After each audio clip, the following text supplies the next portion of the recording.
gentlemen, everyone around and in between. This is Debate Sensei CETA edition, where we talk about things relevant to competitive cross-examination debate for the Cross-Examination Debate Association. A member of that association and resident expert here is Devin Cooper, Director of Debate at California State University, Long Beach. Thank you, Devin. Thank you. All right. It's my mouthful of an introduction. So this episode is, but I am Jared Kabika Miller. I am a professor of communications at Santiago Canyon College. I coach debate, and I wanted to just kind of like peer into all these different debate associations, hence the purpose of this series. So I thought this was a unique opportunity. I don't know if I could do this episode with anybody else, but when I was debating, I heard about this Louisville Project, and some of my teammates who were doing CETA debate were involved in it.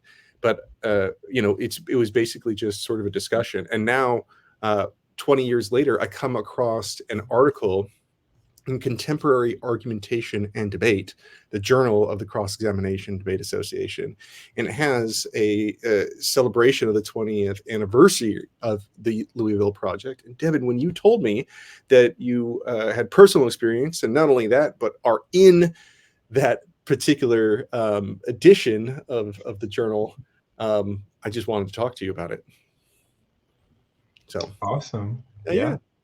Hey, let's start with, what the hell is the Louisville Project, or was, but I think you could say it's still ongoing. Yeah, I mean, I would say the legacy of it definitely is still ongoing, and the vision of what the Louisville Project wanted debate to have. The Louisville Project was pretty much a brainchild operation by Dr. Warner and other folks that were around him, particularly people like Daryl Burge and other students that were helping him craft this during that time, the early 2000s. And so I think that one of the things I remember from me being on the team is that there was explanations of Dr. Warner seeing the policy debate community as not really being inclusive of Black people and mistreatment of Black students not being forefronted as academically competitive unless they fit their model of what it means to be, a competitive debater in a whitened sense, right? As if like a straight up traditional policy debater, but as a Black student. And so Dr. Warner came from that background, from being a policy debater and seeing a lot of the inequality that went around. And so I think when he was telling us about this, it was the idea that it was an interjection into the policy debate community that was more so with the thrust of like civil rights movement style activism. And so a lot of the tactics and strategies were modeled after like statements of leaders from the civil rights movement and from that era, because he was from that era growing up, and he saw like a lot of those things go down as he was growing up. And so the Louisville Project became a movement in policy debate that was trying to increase meaningful Black participation within the debate community by bending a lot of the norms and procedures that were traditionally accepted in debate and that were just taken blindly as things to be like expected of debaters. And so what they were trying to do is to challenge the debate community performatively, methodologically, as well as epistemologically, and how we come to think about debate evidence and what can be seen as that, and how we include ourselves into the arguments that we're engaging in. And so I was looking over the first article in that journal edition, and man, I'm trying to find the section that I read, and it said that Louisville was recruiting from urban debate leagues in the area. Yes. Yeah. So that's surprising. So UDL predates the Louisville Project? Yes. Oh, okay. Like the UDL came around like in the 90s. Oh, yeah. Okay. Yeah. I think one of the first ones, like New York and Atlanta. Oh, were they? Okay. Yeah. I don't have that fine detail of the history of the UDL, but it's always been such a fascinating organization. I thought that it was very much related to it, but I'm just trying to get the timeline Well, right. it is because I think, and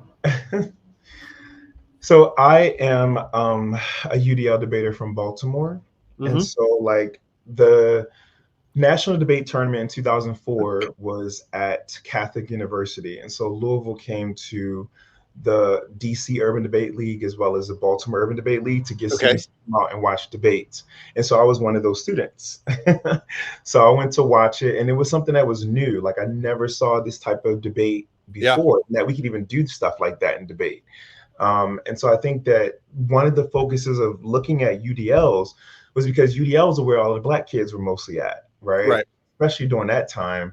There were, of course, Black debaters that were on the circuit, but it was not as thriving as UDLs from around the country, like New Jersey, New York, DC, Atlanta, Baltimore, of course. They were like all over the place during that time. And so, Texas, all these places. And so I think that when they would go to tournaments, they would always try to reach out to UDLs, especially like Kansas City debates, their UDL, right? And so that was like one of their focuses of saying, like, we have Black debaters that exist in these places, but like y'all as college programs are not really recruiting Mm, those students. And it's really? true.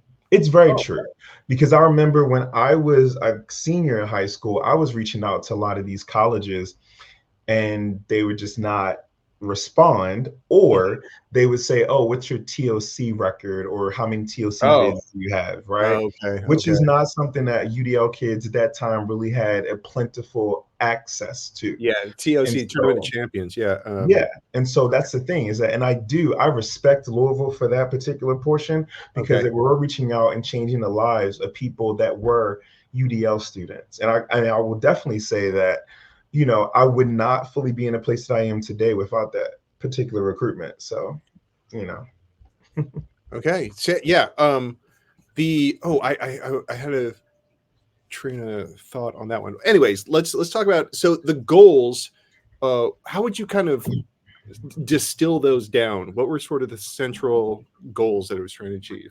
Well, the major goal was to increase meaningful Black participation in college policy debate. And so that was just meaning forcing other teams to confront the racism that has been embedded in debate, and why are you not recruiting or have more Black people on your team. But what Louisville was saying is that they were a model of what Black participation could look like and be, but Hmm. other teams need to be doing that as well. And so I think that was one of the major, if not the final goal of what the Louisville Project was. But it was also the idea that Black students and other people of color did not have to do speed down kind of debate. Like they didn't have to embrace and Yeah. play the game the way that the policy folks wanted it to go down. And also the way evidence is structured, because they introduced this concept known as the three-tier process, which had a lot of backing with folks like Daryl Birch and Dr. Warner and Tiffany Dillard Knox, and like Liz and Tanya, Corey and RJ, and a slew of other wonderful people at Louisville, like Chantrice and Dana and Satir and Paul. Like these are a lot of people, and Stephanie, a lot of people that were really innovating what this looked like. I mean, for Yeah. me, when I came in, I was not the most creative. Like I was a Yeah. policy debater straight up, like speed down, speed reading, tell me do all this creative stuff. I was like, I don't know about that. But Yeah. you Uh, know, so I was, so the my teammates were David Peterson, or DP, and Nader mhm, Haddad. And they were the ones who were, I think they were the evidence that they were bringing in tended to be like hip hop sources. mhm, Yeah, and it even influenced some of the strategies that I did in Parley, right? When we had like education reform debates, that their sort of thesis kind of sneaked into that debate as well. And so, and mhm. I got a good response from that. I just, um, but on a side note, do you know Nader's doing like stand-up comedy now? Stand-up comedy, yeah. Yeah, yeah, I Yeah. saw a few of his little He's at shorts. he's at Anyways, Eli. anyways, I didn't want to get too far off, but anyways, that No, was but my, at that yeah. same tournament, the NDT and DC I met, DP and Nader, and DP was definitely rapping. Mm, He yeah. was rapping. But funny thing too is that DP in my sophomore year became the grad assistant at Mm. Louisville. Oh, really? Oh, I Yeah. forgot that part about it. Yeah. So, Mhm. um, yeah, that was fascinating. How was it received elsewhere? Like, what are the mixed reactions? Like, Well, I mean, there were people that either outright rejected it, of mm, course. yeah. There was also people that would make arguments that were very like rude and very like Mm.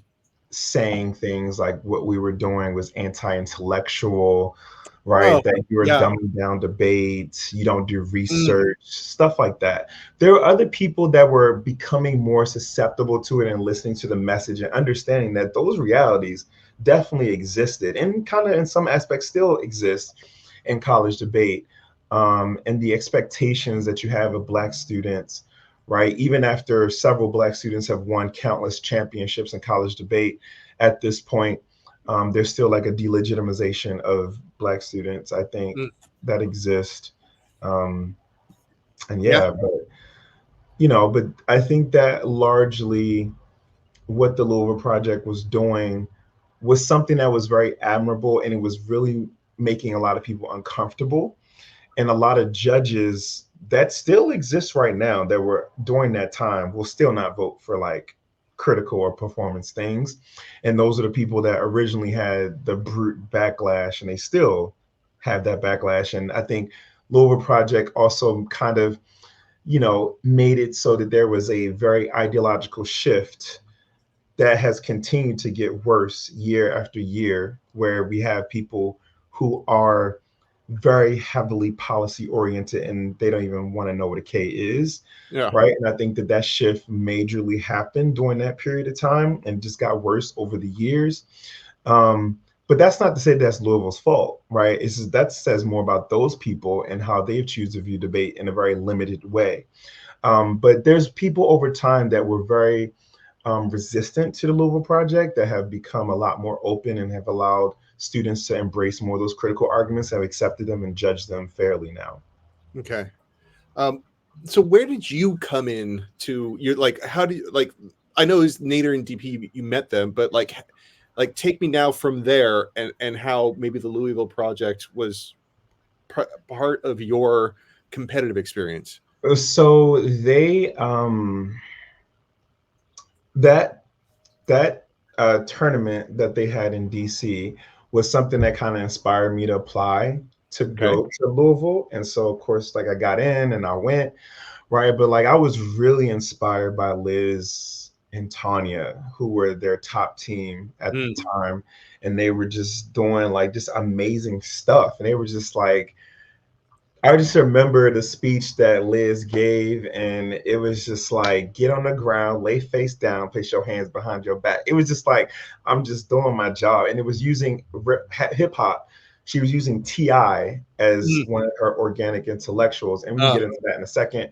But the thing is that like that really inspired me because I only been taught traditional straight up policy debate. I didn't really know what K was until I was like a junior yeah. in high school, and I didn't really know what it was. I just knew it was an argument that was different than the other things, and so I feel like I was inspired by that, and it led me to apply there. And so like I came in at the end of the successful season that Liz Jones and Corey and RJ had, and Mm. so I was walking onto the team to that establishment already. So you're here because of the Louisville project. In a lot of ways, yes, Yeah. Yeah. because they changed my argumentative style, right? I still held on to a lot of traditional things because, like, you kind of got to know those things. Yeah. But it was something that made me open to what debate could be and the possibilities that could exist for students that came after me. And so I think that like a lot of my arguments when I was debating were very much so focused on like Black literature and other scholars of color and some critical whiteness studies stuff. Hmm. And so like I think that being there gave me a lot of the motivation to see debate in a different way and also just interacting with amazing people like Daryl Birch and Chantrice Martin and Perry and Satir, and yeah, it's just like Shira, like so many different people that I met Yeah. that kind of literally changed my life Yeah. and made me see debate differently. So a moment ago, you were talking about how you still hold on to the, the traditional policy argument. And I was thinking, I'm like, well, of course you do. If the argument that the like black centered arguments are anti-intellectual, it like is on face the problem with that, applying that to other things, you're like, well, there's plenty of things that are intellectual, so you wouldn't want to reject any of them, right? It seems like way consistent with that sort of argument. It like I remember that kind of made me think about when I made like topicality arguments. Sometimes you Mhm. start getting into the educational value of the way that they've defined the terms, and then the arguments that were coming out of the Louisville Project, I remember them like sort of shifting how I made those arguments on T, and this sort of, what am I saying to these Mhm. people? You know what I mean? Like, what am I saying when I say those things? Yeah, I mean, well, today people have no problem saying them even worse. Yeah. I Yeah. don't. It seems so strange where it's like what counts as intellectual is so wide. I don't see the confidence in which something is like that's. Yeah, well, so that's why, like, when we think about the Louisville Project, one of the very novel things that they brought into the debate space is this thing known as the three-tier process. Mm, And so the three-tier process is pretty much how we epistemologically build arguments a bit differently, mm, to go through sort of a validation process of utilizing traditional authors, our personal experience, as well as organic intellectuals, mm. which was borrowed from Antonio Gramsci's understanding of organic intellectuals. Okay. And so there was this particular definition for it. It's just like organic intellectual was someone who was from an aggrieved community, spoke to the needs of that aggrieved community. They used counter hegemonic language Hmm. to throw off and speak truth to power. And they also built coalitions with other aggrieved communities to create solidarity and stuff. And so that's where we kind of started to see hip hop and rap Oh, as okay. organic intellectualism. And so, Ah, we were using hip hop artists in order to make those connections and metaphors to the arguments that were existing under the topic. okay. So, uh, what happened to it? Like, how does like not necessarily in people, but like the project itself was like a formal thing, right? It was like, and these are the people in charge of it. And so, is it Yeah, I ongoing? mean, it was a formal thing, but I think just like every other political movement, Okay, it has its ebbs and flows. And then I gotcha. think there's like certain times when issues spark up, and then some issues are a little bit like mellow. And I think that, one of the major aspects is that, the leader of the Louisville Project, Dr. Warner, it really started to become about the motivation of what the leader was, Mm, reflecting. And I feel like he was a person that was under a lot of high stress, yeah. right? Because these are his friends that he's calling out, right? And Hmm. Oh, he's I understand. calling, yeah, he's calling out people who he's known since he was like a college or high school debater. And like that stuff kind of gets to you over time. I mean, but I still think that his vision was brilliant and beautiful, and the people that supplemented that vision were awesome individuals as well. And so I don't think that the Louisville Project necessarily died. I Mhm. think that it is an ongoing thing that lives on within a lot of Black debaters, whether they know it or not, because it is a legacy that exists. Because, and a lot of the reasons why people debate and say certain things in debate and also have the ability to say those things is because of people that were in the Louisville Project that made those sacrifices for them to say that. And Mhm. some people that came a little bit after the Louisville Project that went through that same kind of process as well, even though it wasn't a collective organized movement like the Louisville Project. So, I so When I think of the lasting effects of it, I try to when I came across I think it was the 2013 final round in With Korea. Elijah and Yeah, Ryan. and Ryan, the home one. Hmm. Yeah, like I don't know. Am I on point? Would you say that that is like a product of the Yeah, Louisville? they were definitely, a lot of their arguments are very similar and in the same tradition as Louisville and like me and Davon's and other folks that were a little bit before them. And so, fine example. Like, and I think that like all of the people who are making arguments about blackness, the condition of possibility for that to even occur is the Louisville Project. I mean, to be honest, right now, I do think that there were people who were making black arguments before the Louisville Project or during the same time, um, that were doing certain things that were in that vein, but it wasn't like a collective thrust like the Louisville Project was. Because when it's collective thrust, it makes people have to pay attention to it. And so that was what that was. And it was a very much so established, like, this is the strategy we're going to go with. This is how we're going to call out people. This is how we're going to think about the ballot. Like, and I think Louisville and themselves are probably the people that created the role of the ballot as a thing, right? Okay. And also the role of the judge. Like, that stuff was a thing that was coming out of the Louisville Project, because we always had to think about, what is our ballot discussion going to be? How do we think about the ballot and stuff like that? And so I think that's one of the lasting effects that Louisville has had, is that what is the role of the ballot in these debates? And like, how do we even think about what can be considered a topic and how we look at that topic?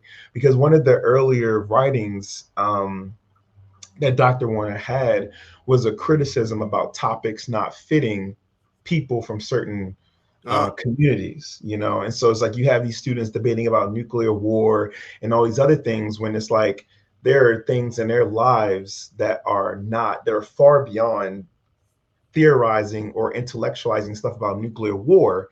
When people are trying to think about where to get their next food, and if yeah. they're going to have a roof over their head, like things of that nature. And it's like they want to be a part of the debate space, but it's just like you're talking about topics that are not necessarily relating to their lived experience. And so this is why there was some motivation with saying that students should be including their personal experience in the way that they argue, right? And this is why that became one of the tiers of the 2-tier process. Okay. So there's a topic selection process, right? Mhm. What could be done to like perhaps get topics like that into that have topics been submitted in that would be a little bit more fitting?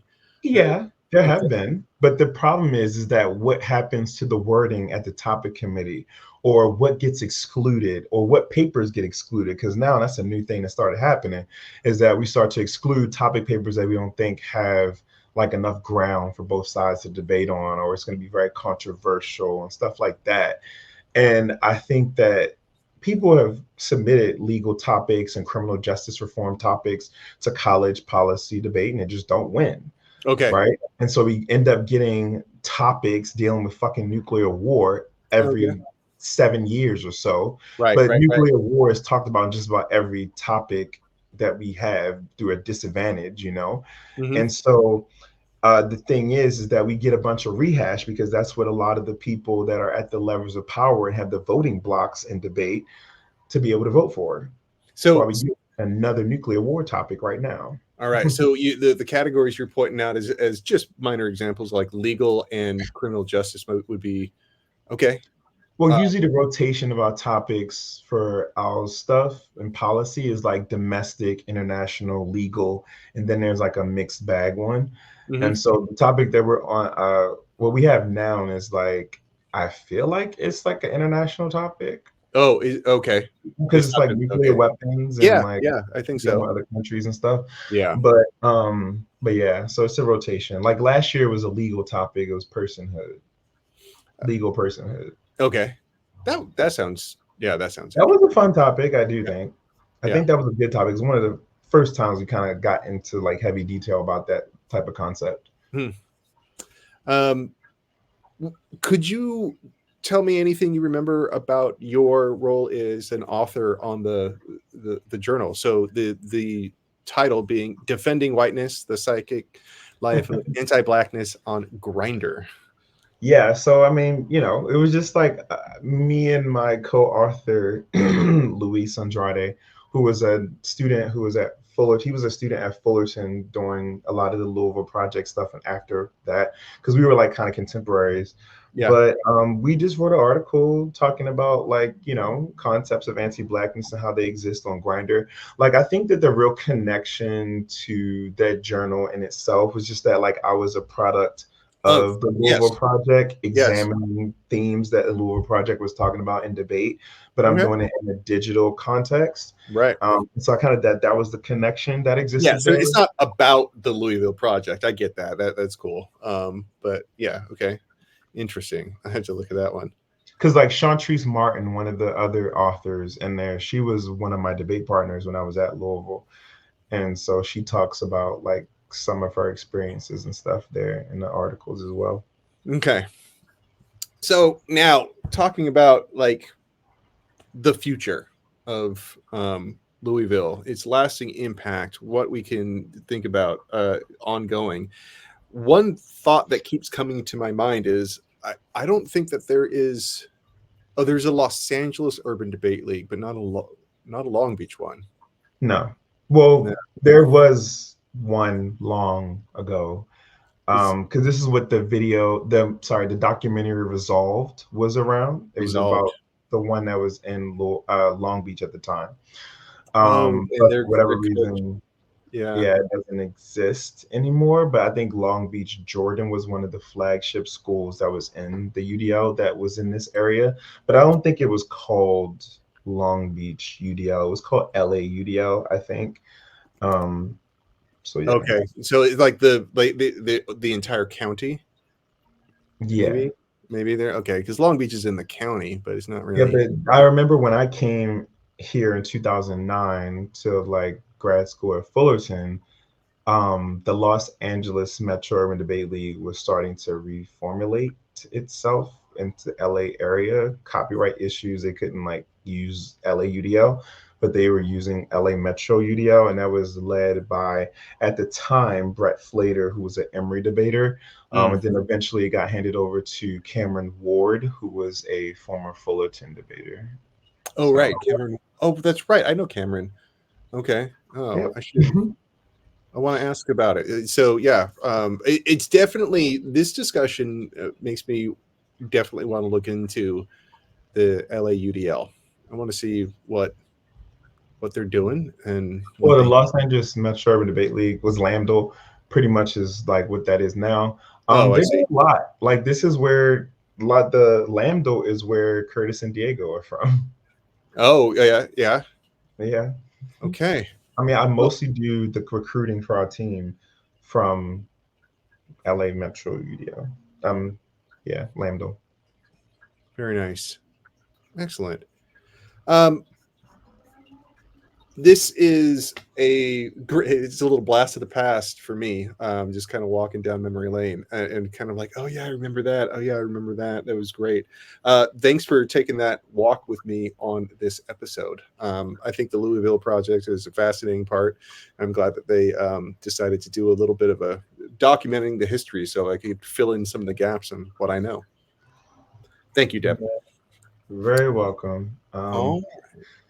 Yeah, I mean, what I will say, just like final thoughts, is that I definitely think that the Louisville Project was very necessary in debate, and it has really changed how people even look at Black students and seeing the potential of Black Hmm. students. And I think that's one thing that Louisville very much so pushed other teams to do, is to reevaluate their recruiting practices. And I see that a lot. And I know that some of the coaches that were around during that time, and people that were grad students and students themselves saw that, and when they became in those positions, started to do it a lot more, which I think is amazing. Okay. Well, thank you very much. I'm looking forward to what we'll talk on the next episode. All right. Welcome. See ya.